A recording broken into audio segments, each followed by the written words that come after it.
গিয়ারের সৌজন্যে বিশেষ আয়োজন ঈদে বাড়ি ফেরা।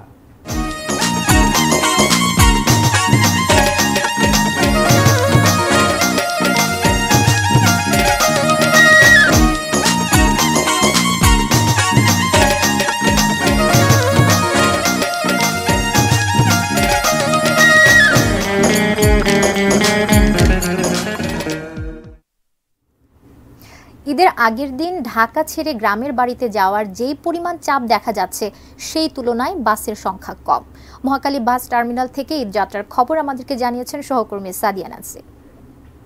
আগামীকাল ঈদ একদম শেষ সময়ে এসে যাত্রীদের উপস্থিতি বাস টার্মিনালগুলোতে আজকেও কিন্তু চোখে পড়ার মতো ছিল। আমি এই মুহূর্তে আছি মহাখালী বাস স্ট্যান্ডে। এই জায়গায় নিশ্চয়ই দেখতে পাচ্ছেন, এই জায়গা থেকে দূরপাল্লার যেই গাড়িগুলো ছেড়ে যায় সকাল থেকেই মোটামুটি এই জায়গায় অনেক বেশি যাত্রী উপস্থিতি ছিল।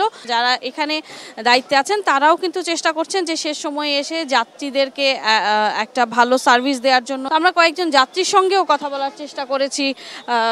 তারা বলছিলেন যে টিকিট পেতে তাদের খুব একটা সমস্যা হয়নি, যদিও কিছুক্ষণ লাইনে দাঁড়িয়ে থাকতে হয়েছে, কিন্তু এই লাইনে দাঁড়িয়ে থাকার কষ্টটা মনে হয় পরিবারের সবার সাথে ঈদের আনন্দ ভাগাভাগি করে নেওয়ার চেয়ে মানে খানিকটা কমই বলা যায়। আমাদের সঙ্গে একজন যাত্রী আছেন, আমরা একটু তার সঙ্গে কথা বলার চেষ্টা করব, জানার চেষ্টা করব আসলে তিনি কোথায় যাবেন আর কোনো সমস্যা আসলে ফেস করছেন কিনা।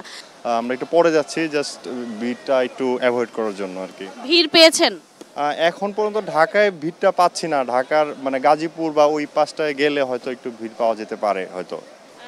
যেহেতু অনেকটাই গরম, কাজেই আপনার এই যাত্রাটাকে খানিকটা স্বস্তি দেওয়ার জন্য আসলে গিয়ারের পক্ষ থেকে একটা ছোট্ট গিফট হ্যাম্পার আছে, সেই গিফট হ্যাম্পারটা একটু আপনার হাতে তুলে দিতে চাই।